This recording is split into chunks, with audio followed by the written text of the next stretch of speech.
ونعوذ بالله من شرور أنفسنا وسيئات أعمالنا من يهده الله فلا مضل له ومن يضلل فلا هادي له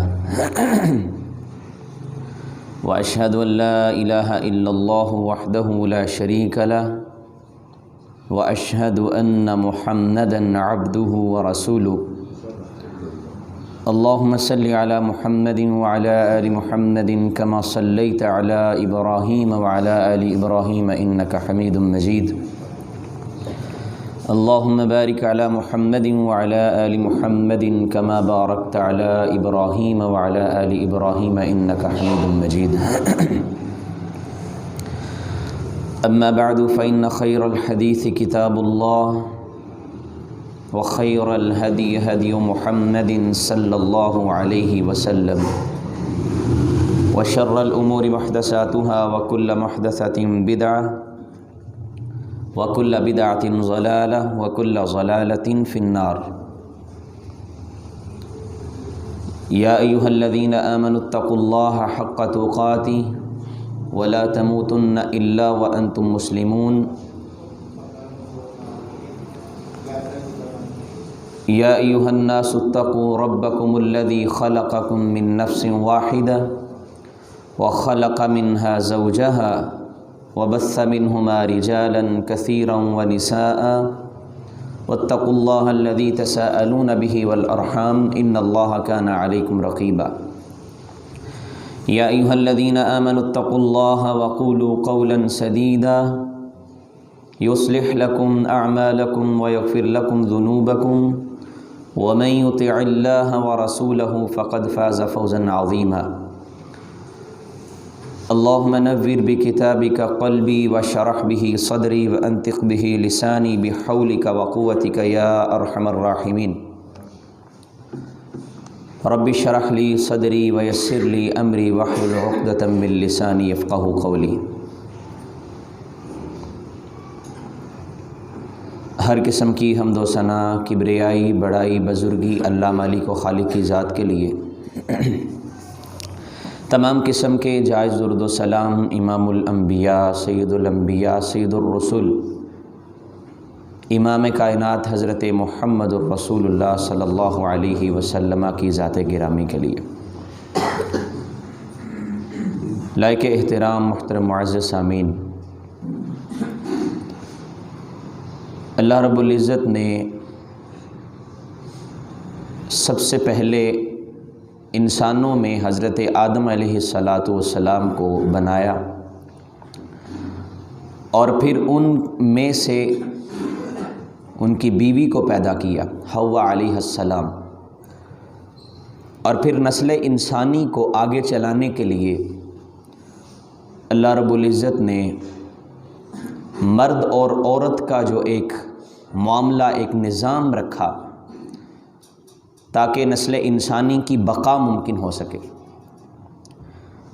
تو اس کے لیے مرد اور عورت کا جو رشتہ قائم کرنے کے لیے جو چیز رکھی جسے نکاح کہا جاتا ہے، تو یہ انبیاء علیہم السلام کی سنت اور نبیوں سے چلتا آ رہا ہے۔ یہود جو تھے نبی صلی اللہ علیہ وسلم پہ اعتراض کیا کرتے، کہتے یہ نبی کیسا ہے؟ اگر یہ نبی ہے، اگر یہ اللہ کا بھیجا ہوا ہے تو اس کو پھر شادیاں کرنے کی کیا ضرورت ہے؟ اس نے تو شادیاں بھی کر رکھی ہیں، اس کے پاس تو عورتیں ہیں، یہ نبی نہیں ہے۔ نبی صلی اللہ علیہ وسلم پہ یہ اعتراض یہود کیا کرتے، تو اللہ رب العزت نے قرآن مجید نازل کیا اور ان کی اس بات کا جواب دیا، وَلَقَدْ أَرْسَلْنَا مِن قَبْلِكَ وَجَعَلْنَا لَهُمْ أَزْوَاجًا وَذُرِّيَّةً، کہ ہم نے جتنے بھی رسولوں کو بھیجا ہے وہ رسول بھی شادیاں کرتے تھے۔ اگر بنی اسرائیل کے نبی شادی کر سکتے ہیں، اگر جو پچھلے انبیاء ہیں یہودی چونکہ مانتے تھے، حضرت موسیٰ علیہ السلام کو کہتے تھے ہم ان کے پیروکار ہیں، اگر وہ شادیاں کر سکتے ہیں تو پھر یہ رسول کیوں نہیں کر سکتا؟ تو یہ بھی کر سکتے ہیں۔ تو نبی صلی اللہ علیہ وسلم نے بھی شادیاں کی، نکاح کیا، اور آپ نے فرمایا جو میری اس سنت سے منہ موڑتا ہے وہ ہم میں سے ہے ہی نہیں، اس کا ہمارے ساتھ تعلق ہی نہیں ہے۔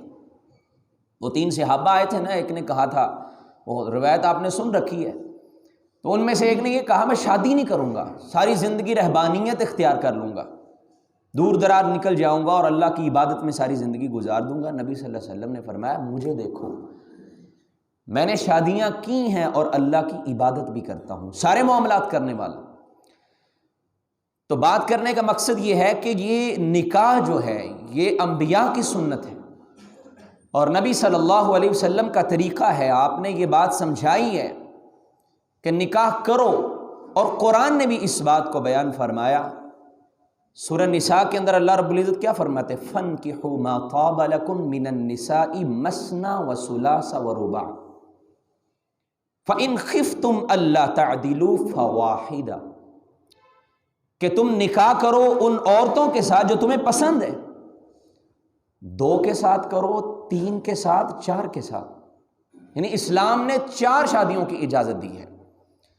فرمایا اگر تمہیں ڈر ہو عدل کا کہ تم عدل نہیں کر سکتے، تمہیں یہ ڈر ہے کہ ہم انصاف نہیں کر سکیں گے، اگر یہ اس بات کو تم قبول کرتے ہو اور سمجھتے ہو میں عدل کرنے والا ہوں، تو پھر 2 کرو، 3 کرو، 4 کرو، 4 تک کی اجازت۔ ہاں اگر یہ بات تمہارے ذہن میں کھٹکتی ہے اور تم سمجھتے ہو یہ نہیں کر سکتے، بھئی عدل نہیں ہوگا، تو پھر فواحدہ، 1 کر لو، او ما ملکت ایمانکم، یا پھر لونڈی پہ گزارا کر لو، 1 بھی نہ کرو۔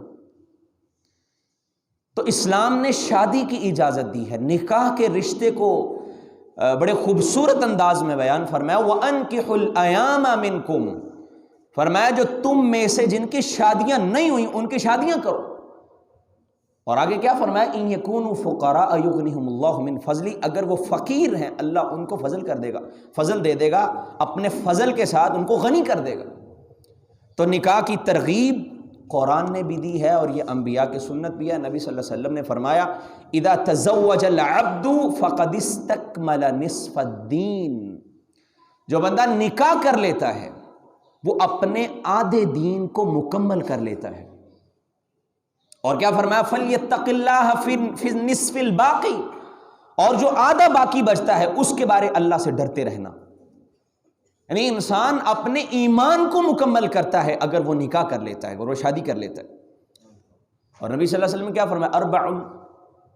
اربع السعادہ، 4 چیزیں من السعادہ، سعادت میں سے ہیں۔ جس بندے کو 4 چیزیں مل جائیں وہ بڑا سعادت مند انسان ہے، وہ بڑا خوش بخت انسان ہے، وہ بہت ہی اچھا انسان ہے۔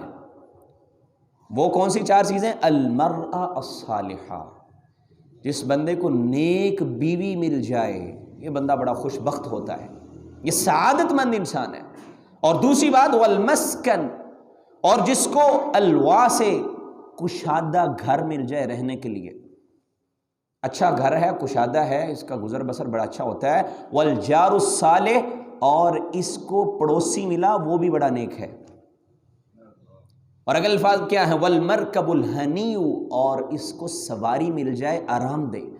یہ 4 چیزیں جس بندے کو مل جائیں، آنے جانے کے لیے، سفر کرنے کے لیے سواری مل گئی ہے، پڑوسی بھی اچھا ہے، گھر بھی اس کا وسیع ہے، اور بیوی بڑی نیک ہے، یہ بندہ خوش بخت ہے۔ اس کی خوش بختی کی علامت ہے یہ 4 چیزیں۔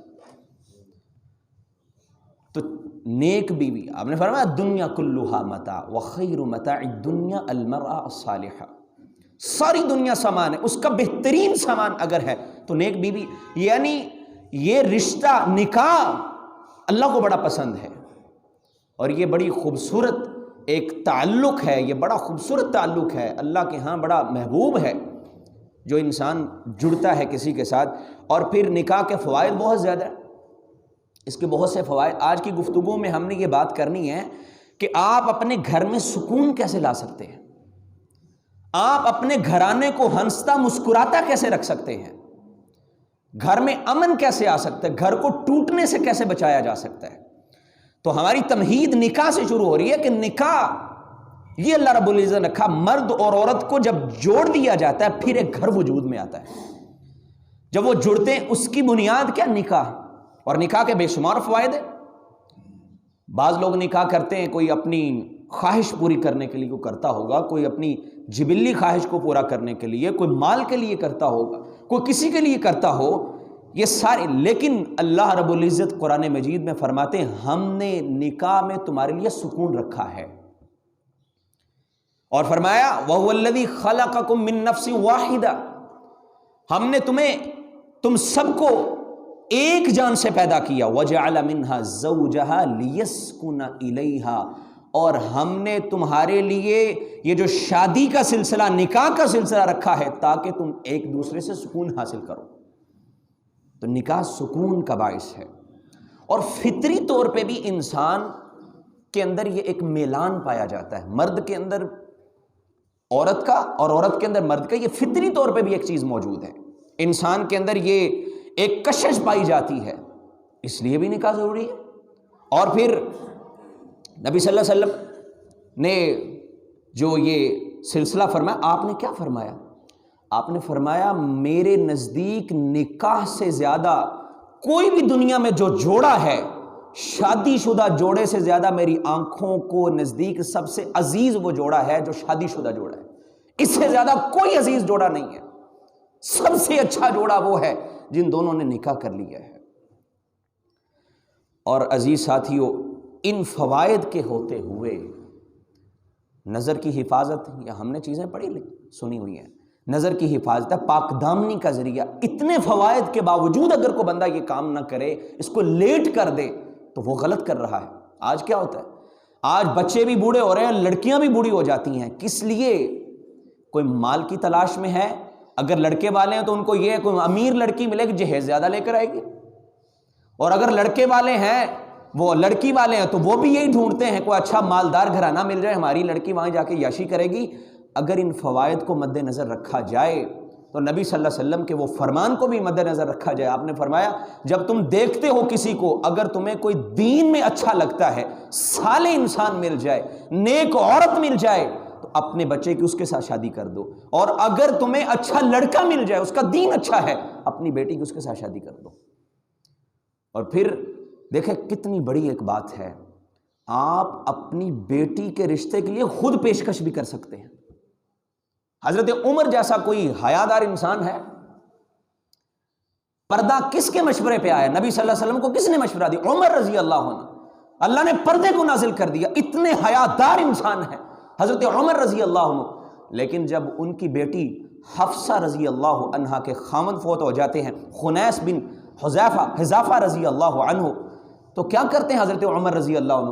حضرت عثمان کے گھر گئے، کہا میں تمہیں پیشکش کرتا ہوں میری بیٹی سے نکاح کر لو. کتنی بڑی بات ہے. اپنی بیٹی کے لیے عثمان کے دروازے پہ گئے. کیوں؟ عثمان نیک انسان ہے، اچھا انسان ہے. اگر کوئی اچھا نظر آتا ہے، اپنی بیٹی کی پیشکش کر دینا. بندہ شرم محسوس کرتا ہے اس بات میں. عثمان نے کہا اچھا میں بتاتا ہوں. ایک دو دن گزرے تو حضرت عثمان کہتے مجھے یہ لگتا ہے کہ میرے لیے بہتر ہے میں ان دنوں میں نکاح نہ کروں. حضرت عمر نے جواب ملا، ابو بکر کے دروازے پہ چلے گئے. جناب ابو بکر رضی اللہ عنہ کو پیشکش کی میری بیٹی حفصہ سے نکاح کر. انہوں نے بھی جواب دیا تو کہتے میرے دل میں غصہ آیا عثمان اور ابو بکر کے بارے میں. صحیح بخاری کی روایت ہے یہ. تو نبی صلی اللہ علیہ وسلم نے حضرت عمر کے گھر پیغام بھیجا کہ اپنی بیٹی کی شادی میرے ساتھ کر دو. تو کہتے میں راضی ہو گیا کہ اللہ کا اس میں یہ فیصلہ تھا کہ میری بیٹی کی شادی نبی صلی اللہ علیہ وسلم سے ہونی تھی. تو بات کرنے کا مقصد یہ ہے کہ یہ جو رشتہ ہے اس میں لیٹ نہیں کرنا چاہیے. آج کس وجہ سے مسائل بنتے ہیں، کس وجہ سے بدکاریاں ہو رہی ہیں اور کتنے مسائل بن رہے ہیں، یہ لیٹ کرنے کی وجہ سے. اور حکم دیا جا رہا وَأَنْكِحُوا الْأَيَامَ مِنْكُمْ، یہ حکم دیا جا رہا ہے جو سرپرست ہوتا ہے وہ فکر کرے، وہ شادی کرنے کا بندوبست کرے. اور جب شادی ہو جائے، ایک گھرانہ بن گیا، اب اس میں خوشگوار ماحول کیسے پیدا کیا جا سکتا ہے، وہاں سکون کیسے آ سکتا ہے، اس کے چند اصول ہم نے آج سمجھنے ہیں. کہ ایک ایسا گھرانہ جو جڑ گیا ہے نکاح کے ساتھ، وہاں سکون کیسے آئے گا، وہاں آرام کیسے آئے گا، مسکراتا اور ہنستا گھر کیسے بچ سکتا ہے، گھر ٹوٹنے سے کیسے بچ سکتا ہے. سب سے پہلی چیز، جو کوئی عہد و پیمان ہو جائے اس کو پورا کرنا. میاں اور بیوی کا عہد و پیمان ہو نکاح کے وقت، قرآن کیا کہتا ہے وَكَيْفَ تَأْخُذُونَهُ وَقَدْ أَفْضَىٰ بَعْضُكُمْ إِلَىٰ بَعْضٍ وَأَخَذْنَ مِنْكُمْ مِيثَاقًا غَلِيظًا، تم اپنی بیویوں کو حق مہر واپس نہیں لے سکتے، یہ تمہارا حق نہیں ہے، کہ یہ بھی ایک معاہدہ ہے، اور کوئی بھی اگر معاہدہ ہوتا ہے، کوئی عہد کیا جاتا ہے، ایفائے عہد یہ بہت لازم چیز ہے۔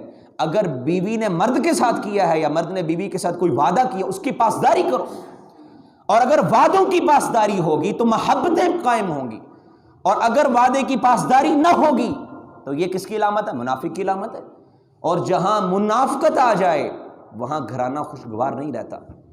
آج کیا ہوتا ہے، مرد نے کو وعدے کر رکھے ہوتے اپنی بیوی سے، میں تمہیں فلان چیز لے کے دوں گا، یا یہ وعدہ وہ وعدہ، تو بعد میں اس وعدے کی پاسداری نہیں کی جاتی، ہونے کے باوجود بھی نہیں کی جاتی، جھگڑے ہو جاتے، مسائل بن جاتے، یا پھر بیوی کی طرف سے کوئی وعدہ ہوتا ہے وہ اس کی پاسداری نہیں کرتی تو مسائل بن جاتے۔ نبی صلی اللہ علیہ وسلم نے فرمایا فَاتَّقُوا اللَّهَ فِي النِّسَاءِ فَإِنَّكُمْ أَخَذْتُمُوهُنَّ، فرمایا عورتوں کے بارے اللہ سے ڈرتے رہو، تم نے ان کو اللہ کے کلمے کے ساتھ حاصل کیا ہے، یعنی تمہارے جو عہد و پیمان ہوتے ہیں ان میں برقرار رہا کرو۔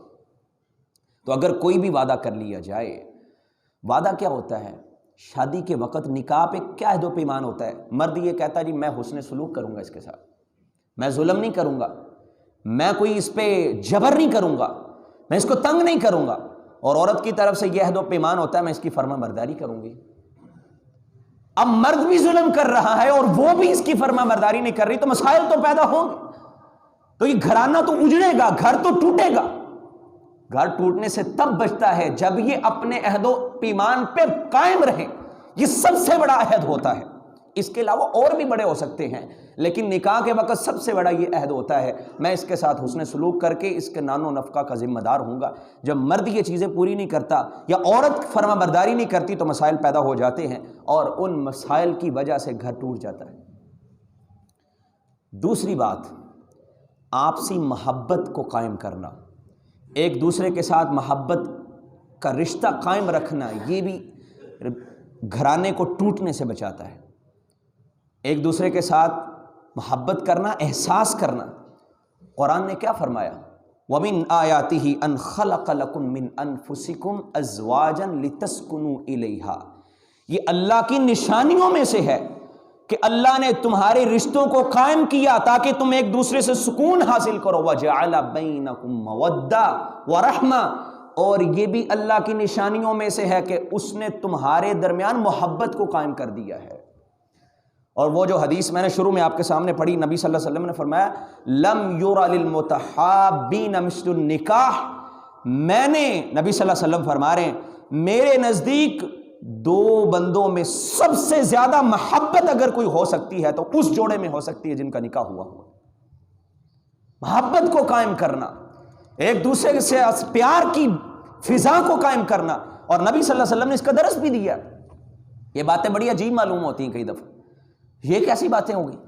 بیوی کے ساتھ محبت کی بات قرآن کہتا ہے وَجَعَلَ بَيْنَكُمْ مَوَدَّةً وَرَحْمَةً، ہم نے تمہیں ایک دوسرے سے محبت کرنے والا بنایا، یہ اللہ کی نشانی۔ اور نبی صلی اللہ علیہ وسلم محبت کیسے کرتے ہیں؟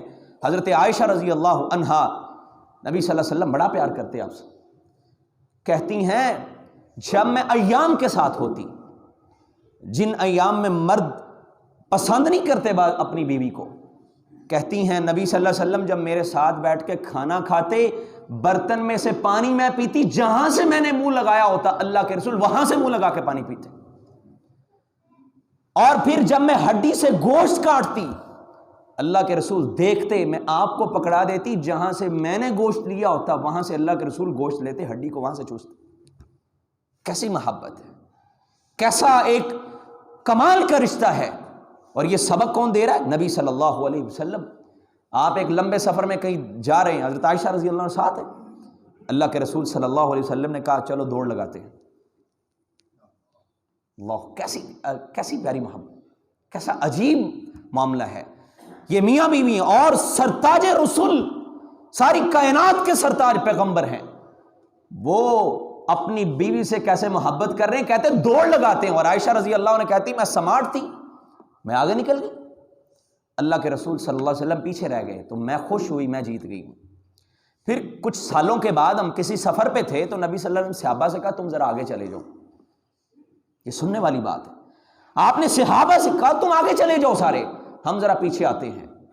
آپ نے کہا عائشہ چلو پھر دوڑ لگاتے ہیں۔ حضرت عائشہ کہتی میں ذرا میری جسامت بھاری ہو گئی تھی تو میں نبی صلی اللہ علیہ وسلم سے پیچھے رہ گئی۔ آپ نے فرمایا ہاذہ بتلک، یہ اس کا بدلہ ہے جو تم مجھ سے جیتی تھی، آج میں جیت کے تم سے بدلہ لے لیا۔ یہ دیکھیں یہ کتنا پیارا رویہ ہے، اپنے خاوند کے ساتھ بیوی کی محبت اور خاوند کی بیوی کے ساتھ محبت یہ اس طرح پیدا ہوتی جب ایسے رویوں کو لے کے آیا جائے جو رویہ نبی صلی اللہ علیہ وسلم اپناتے تھے۔ آپ کس طرح کا انداز تھا نبی صلی اللہ علیہ وسلم کا؟ آپ نے عائشہ رضی اللہ عنہ کا ایک نک نیم رکھا ہوا، آپ جب کبھی بلاتے تو کہتے یا عائش، آخر والی جو تا ہے اس کو حذف کر کے عائشہ نہیں کہتے، یا عائش کہتے، تو نک نیم رکھا ہوا اپنی بیوی کو محبت سے بلانے کے لیے۔ یہ ہے محبت والا رویہ۔ تو آپسی پیار اور محبت، آپس کے اندر ایک دوسرے کا خیال رکھنا، احساس کرنا، یہ گھر ٹوٹنے سے بچاتا ہے۔ گھر کے اندر اگر آپ چاہتے ہیں مسکراہٹیں بکھریں، ہنستے مسکراتے گھرانے بس جائیں، گھر خراب نہ ہو، رشتے قائم رہیں، تو پھر محبتوں کو بانٹیے، محبتیں قائم کیجئے، ایک دوسرے کے ساتھ اس طرح رشتے بنائیے۔ نبی صلی اللہ علیہ وسلم نے فرمایا صحابہ تم جانتے ہو جنتی عورت کون ہے؟ اور صحابہ بڑی تڑپ رکھتے تھے، بڑی تڑپ ہوتی صحابہ کو کہ اللہ کے رسول جلدی جلدی بتائیں جنتی کون ہے۔ فرمایا جی ہاں بتائیں کون ہے جنتی؟ آپ نے فرمایا جو عورت محبت کرنے والی ہو اور اگر اس کا خاوند کبھی ناراض ہو جائے یا اس پہ کبھی زیادتی ہو جائے، عورت پہ زیادتی ہو جائے، اس کو کبھی مسئلہ بن جائے، یہ بات بڑی کڑوی بات ہے۔ ہمارے معاشرے میں اس چیز کو تسلیم کیا ہی نہیں جاتا، انا کا مسئلہ بنا لیا جاتا۔ اللہ کے رسول نے فرمایا اگر کبھی خاوند ناراض ہو جاتا ہے تو یہ عورت اس کا ہاتھ پکڑ لیتی ہے، کہتی میں اس وقت تک بناؤ سنگار نہیں کروں گی جب تک تم راضی نہیں ہو جاتے، میں اس وقت تک خوشی نہیں مناؤں گی جب تک تم راضی نہیں ہو جاتے۔ کیسا پیارا رویہ ہے۔ اور اگر آج کسی عورت کو سمجھا دیا جائے تو 100 باتیں آگے سے کی جاتی ہے، سارا کچھ مردوں کے لیے، سارا کچھ ان کا ہی حق بن گیا، ہم کیوں منائیں؟ اگر غلطی اس کی تو میں کیوں منانے والی ہوں؟ تو نبی صلی اللہ علیہ وسلم نے کیا فرمایا؟ یہ عورت جنتی ہے، یہ دنیا میں اپنے خاوند کو راضی کرتی ہے، اللہ عرش پہ بیٹھے اس سے راضی ہو جاتا ہے اور اس کو جنتوں کا مہمان بنا دیتا ہے۔ تو آپ نے فرمایا یہ جنتی عورت کی علامت ہوتی ہے جو خاوند کو ناراض نہیں کرتی، اگر کبھی ناراض ہو جائے ہاتھ پکڑ لیتی، کہتی میں رات نہیں گزاروں گی جب تک تو راضی نہ ہوگا۔ اور آپ نے کیا فرمایا؟ اس عورت کی نماز قبول نہیں ہوتی جو رات گزار لے اور اس کا خاوند اس پہ ناراض ہو۔ اللہ اکبر۔ ہماری تو انا اڑے آ جاتی، میں معافی مانگوں، میں کیوں معذرت کروں؟ تو بہرحال محبتیں قائم کرنے کے لیے ایسے رویے اپنانے پڑتے ہیں۔ چھوٹی چھوٹی چیزیں ہوتی ہیں، چھوٹے چھوٹے رویے انسان اگر اپنا لے تو محبتیں قائم ہو جاتی ہیں۔ تہادو تحابو، نبی صلی اللہ علیہ وسلم نے فرمایا تحفہ دو، تحفے تبادلہ کرنے سے تحائف کا محبتیں بڑھتی ہیں۔ آج کسی کی کوئی سیلیبریشن ہے ہم تحفہ لے کے جاتے ہیں، آج کسی نے اگر کوئی شادی کسی کی ہو رہی ہم تحفہ لے کے جاتے ہیں، کوئی بھی خوشی کا فنکشن ہوتا ہے لوگ تحائف پیش کرتے ہیں اپنے دوستوں کو، لیکن خاوند نے کبھی بیوی کو تحفہ نہیں دیا، بیوی نے کبھی خاوند کو تحفہ نہیں دیا۔ کبھی ایسا ہو کہ خاوند بیوی کے لیے تحائف لے کر آئے، بیوی کوئی ایسا بندوبست کر کے اس کو تحفہ پیش کرے، تو تحائف کا جب تبادلہ ہوگا محبتیں بڑھے گی، ایک دوسرے سے پیار ہوگا اور پھر گھر ٹوٹنے سے بچ جائے گا۔ تو نبی صلی اللہ علیہ وسلم نے کیا فرمایا؟ تہادو تحابو، مرد کو چاہیے وہ بھی پیسہ خرچ کر کے اپنی بیوی کے لیے کوئی تحائف لے کر جائے۔ اور نبی صلی اللہ علیہ وسلم نے کیا فرمایا؟ فرمایا اول ما یوضع فی میزان العبد، قیامت کے دن سب سے پہلے میزان میں بندے کے جس پیسے کو تولا جائے گا، وہ پتہ کون سا پیسہ ہوگا؟ جس رقم کو تولا جائے گا، جو انسان نے کو خرچ کیا ہے اس کو سب سے پہلے کاؤنٹ کیا جائے گا، وہ پیسہ ہے جو اس نے اپنے گھر والوں پہ، بیوی بچوں پہ خرچ کیا ہوگا۔ اور نبی صلی اللہ علیہ وسلم نے فرمایا اگر بندہ اپنے گھر والوں پہ اللہ کو راضی کرنے کے لیے خرچ کرتا ہے تو یہ بھی اس کا صدقہ ہے۔ اگر ایک گھونٹ پانی کا اپنی بیوی کو پلا دے اللہ اس کو بھی صدقہ بنا دیتا ہے۔ اور بندہ کیا خرچ کرتا ہے؟ کوئی اپنے ملازم پہ خرچ کرے گا، اپنی سواری پہ خرچ کرے گا، اللہ کے راستے میں صدقہ کرے گا۔ فرمایا سب سے بہترین خرچ وہ ہے جو اپنے گھر والوں پہ خرچ کیا جائے، جو اپنے گھر والوں کی ضروریات کو پورا کرنے کے لیے خرچ کیا جائے۔ اور نبی صلی اللہ علیہ وسلم نے کتنی سخت بات کی، فرمایا وہ شخص ہم میں سے نہیں، لیس منا، وہ ہم میں سے نہیں ہے جس کے پاس مال موجود ہے لیکن یہ اپنے گھر والوں پہ خرچ نہیں کرتا، بخیلی کرتا ہے، اس کا ہمارے ساتھ تعلق ہی نہیں ہے۔ پیسہ موجود ہے لیکن یہ گھر والوں کی ضرورت پوری نہیں کرتا، یہ اپنی بیوی بچوں کی ضرورتیں پوری نہیں کرتا، فرمایا اس کا ہمارے ساتھ تعلق نہیں ہے۔ کتنی سخت بات! اگر ضرورتیں پوری کرے گا تو محبتیں قائم ہوں گی، اور جب محبتیں قائم ہوں گی تو گھر ٹوٹنے سے بچ جائے گا۔ وقت دینے سے بھی محبت بڑھتی ہے۔ خامد اپنی بیوی کو وقت دے، بیوی خامد کو وقت دے، ایک دوسرے کو ٹائم دینا۔ آج ہمارے پاس وقت ہی نہیں ہوتا، اور لوگ کام سے تھکے آئے ہیں، کھانا کھا کے سو گئے، صبح کام پہ چلے گئے، نہ بچوں کو وقت دیا نہ بیوی کو وقت دیا۔ اور کبھی بیوی کہتی میں بھی سارا دن مصروف ہوتی ہوں، میرے پاس بھی وقت نہیں ہے، محبت ہی نہیں ہوتی۔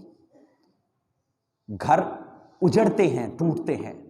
وقت دیں، ایک دوسرے کے پاس بیٹھیں، کو ماضی کی یادوں کو تازہ کرے، انسان ایک دوسرے سے بات چیت کرے، اس کی بات کو سنا جائے یا اس سے کوئی اپنی بات اس کو سنائی جائے، ایک دوسرے سے مسائل ڈسکس کیے جائے، دوسرے مسائل کو حل کرنے کی کوشش کی جائے، وہ اس کا مسئلہ سنیں، وہ اس کا سنیں۔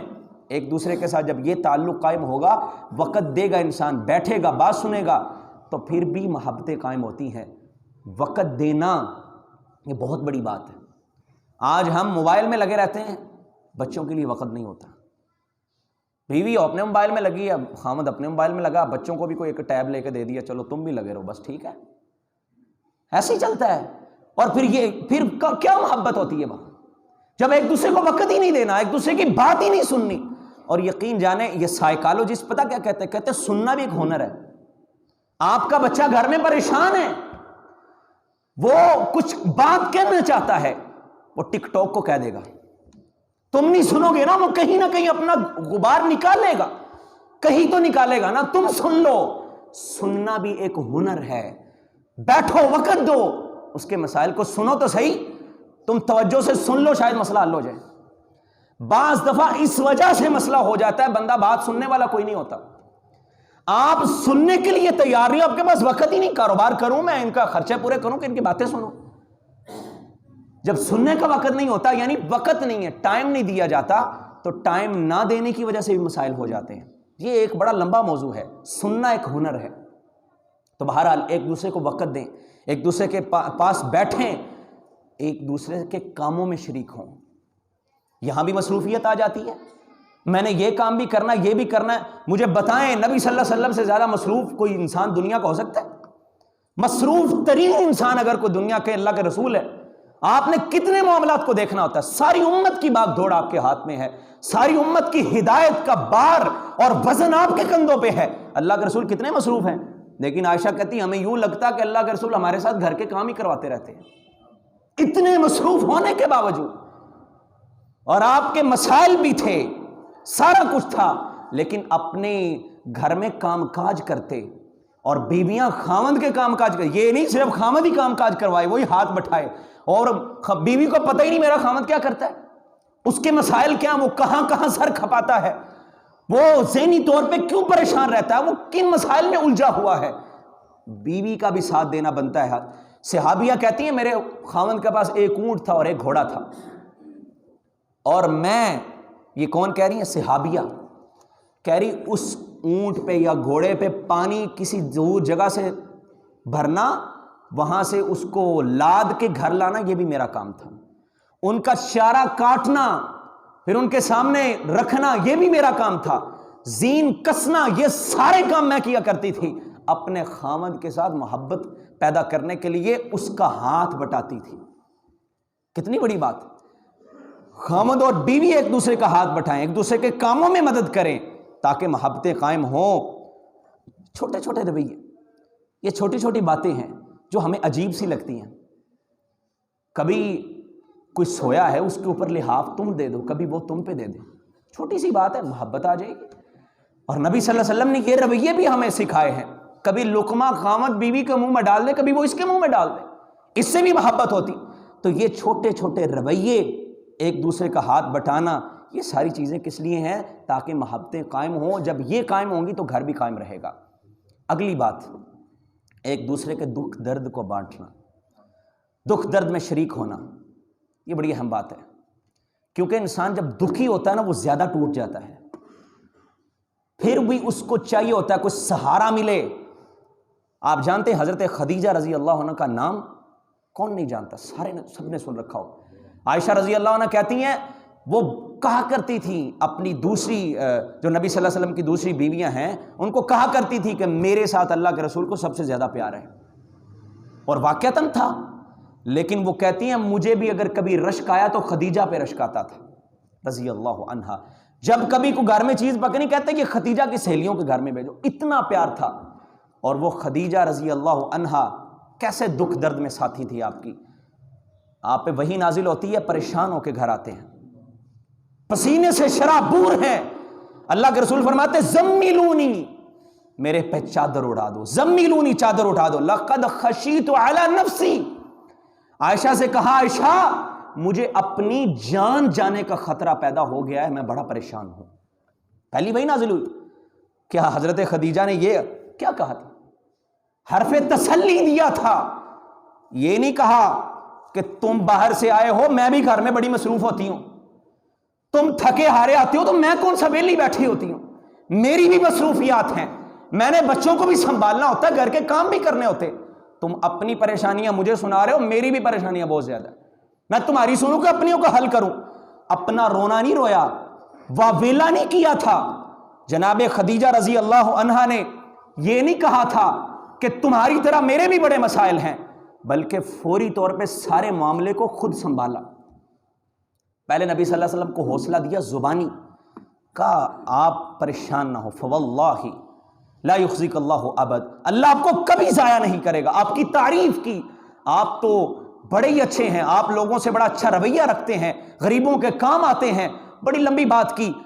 اور پھر سارے معاملے کو کیسے سنبھالا؟ اپنے چچا زاد بھائی کے پاس لے کر گئی نبی صلی اللہ علیہ وسلم کو، ورقہ بن نوفل کے پاس، سارے معاملے کو سنبھالا، دکھ میں نبی صلی اللہ علیہ وسلم کا پورا پورا ساتھ دیا، سائڈ پہ نہیں ہٹی، واویلا نہیں مچایا، آپ کے دکھ کو اپنا دکھ سمجھا ہے۔ اور جب ایسا ہو جائے تو پھر گھر کیسے اجڑ سکتا ہے؟ جب خامد بیوی کے دکھ کو اپنا دکھ سمجھے اور بیوی خامد کے دکھ کو اپنا دکھ سمجھے اور یہ برابر کے شریک ہو جائیں، بیٹھ کے اس مسئلے کا حل نکالے، تو مسئلہ کیسے ہوگا؟ وہ مسئلہ بھی ختم ہوگا، گھر میں محبتیں بھی قائم ہوں گی اور گھر زیادہ سے زیادہ جڑے گا۔ اور جب کبھی مسئلہ بن جائے، جیسے عورت کے جو مسائل ہوتے ہیں، حاملہ ہو جائے، سائیکالوجسٹ پتہ کیا کہتے ہیں؟ کہتے ہیں سب سے بڑا حوصلہ اگر عورت کو اس وقت ہوتا ہے تو خامد کا ہوتا ہے۔ نکالو ٹائم، اس کے پاس آؤ، بیٹھو، حوصلہ دو، اس کی بات سنو، اس کے دکھ میں شریک ہو۔ یہ رویے ہیں جن رویوں کی وجہ سے گھروں میں محبتیں قائم ہوتی ہیں۔ اور ایک بہت بڑا واقعہ تاریخ کا، بہت بڑا واقعہ، صلح حدیبیہ کے موقع پہ جو نبی صلی اللہ علیہ وسلم کے ساتھ معاملہ ہوا، اللہ کے رسول بڑے پریشان ہیں۔ بیوی جب عقل مند ہو نا، زیرک ہو، خامد کے ساتھ محبت کرنے والی اور اس کے معاملات دکھ اور پریشانیوں میں اس کے ساتھ شریک ہونے والی ہو، تو پھر ایسے ہوتا ہے۔ اللہ کے رسول بڑے پریشان ہیں، آپ نے کیا کہا؟ صحابہ سے کہا قوموا، کھڑے ہو جاؤ، فانحروا ثم احلقوا، قربانیاں کرو اور اپنے سر منڈوا دو۔ کوئی صحابی کھڑا نہیں ہوا، 1400 صحابہ موجود ہیں۔ اللہ کے رسول نے پھر کہا، پھر کوئی کھڑا نہیں ہوا، تیسری دفعہ کہا، کوئی کھڑا نہیں ہوا۔ اللہ کے رسول پریشان، 3 دفعہ کہنے کے باوجود کوئی صحابی کھڑا نہیں ہوتا۔ اللہ کے رسول اپنے خیمے میں جاتے ہیں پریشانی کے عالم میں، تو خیمے میں جب پہنچے، ام سلمہ رضی اللہ عنہا آپ کو دیکھا پریشان ہے۔ وہی بات نا، اپنی پریشانی نہیں بتائی بلکہ اللہ کے رسول کی پریشانی میں شریک ہو گئی۔ کیا ہوا ہے؟ آپ نے سارا قصہ سنا دیا۔ کہتی ہیں آپ ایسے کریں، اگر آپ ایسا کریں گے تو وہ بات شاید وہ مسائل بن گئے، میں پوری تفصیل میں نہیں جاتا، مختصر بات یہ کہتی آپ یوں کریں، کسی کو کچھ نہ کہیں، باہر نکلیں، اپنا جانور ذبح کریں، سر منڈوا دیں، آپ کے پیچھے ساری چل پڑیں گے۔ نبی صلی اللہ علیہ وسلم کو ایک خاتون نے حوصلہ دیا تھا، ایک خاتون کے دلاسے کی وجہ سے بہت بڑا فتنہ دب گیا تھا۔ اللہ کے رسول باہر نکلے، اپنا جانور قربان کیا اور سر کو منڈوا دیا۔ 1400 صحابہ نے اللہ کے رسول کو جیسے دیکھا ویسے ہی انہوں نے بھی کر لیا، ایک خاتون کے دلاسے کی وجہ سے کتنا بڑا مسئلہ حل ہو گیا ہے۔ تو یہ جب ایک دوسرے کے ساتھ دکھ درد میں شریک ہونا شروع ہو جائیں، پریشانیوں کا مداوع کرنا شروع کر دیں، ایک دوسرے کے دکھ کو سمجھا جائے، اس کو اپنا دکھ سمجھا جائے، اس کے دکھ کو شیئر کیا جائے، ایک دوسرے کے ساتھ بیٹھ کے مسئلے کا حل نکالا جائے، تو مسائل پھر حل ہو جاتے ہیں اور گھروں میں محبتیں بھی قائم ہو جاتی ہیں۔ اللہ ہمیں ایسی ایک دوسرے کے ساتھ ایسا خیال رکھنے کی توفیق دے۔ خاوند اور بیوی ایک دوسرے کے ساتھ اس طرح محبت کریں گے۔ یہ ایک مختصر سی بات، میں نے ابھی حقوق کی بات نہیں کی، اگر یہی کام کر لیے جائیں تو گھر کبھی ٹوٹتا نہیں ہے، ایک خاندان مستحکم ہو جاتا ہے، مضبوط ہو جاتا ہے۔ اگر آپ چاہتے ہیں خاندان مضبوط ہو، کبھی نہ ٹوٹے، تو ان چیزوں پہ غور کیجئے۔ آج یہ چند دن پہلے ایک لڑکی نے خودکشی کر لی انڈیا کے اندر، بڑی وائرل ہو گئی اس کی ویڈیو، بڑا لوگ اس کو جو ہے نا وہ رحمت کی دعائیں کر رہے ہیں، کوئی کیا کہہ رہا ہے، کوئی کہہ رہا جی دیکھو دکھی تھی، پریشان تھی۔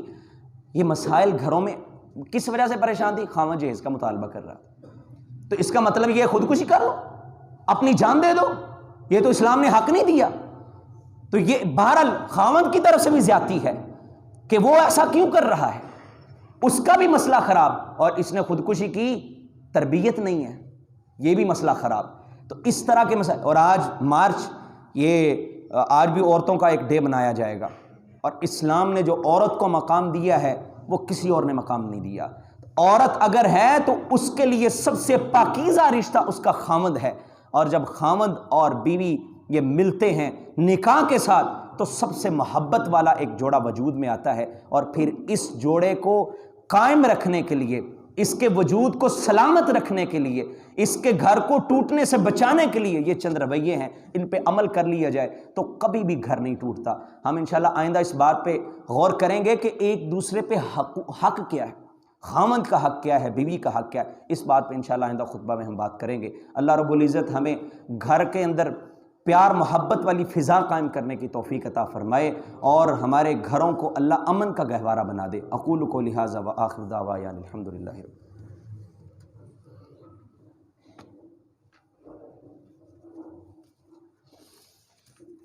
ان الحمد للہ نحمده ونستعینه ونستغفره ونعوذ باللہ من شرور انفسنا وسیئات اعمالنا، من يهده الله فلا مضل له ومن يضلل فلا هادی له، واشهد ان لا الہ الا اللہ وحدہ لا شریک له، واشهد ان محمدا عبده ورسوله۔ اللهم صل وبارك على محمد وعلى ال محمد كما تحب وترضى، اما بعد فان خير الحديث كتاب الله، وخير الهدي هدي محمد صلى الله عليه وسلم، وشر الامور محدثاتها وكل محدثة بدعة وكل بدعة ضلالة وكل ضلالة في النار۔ یہ حفظ آج ہوا ہے۔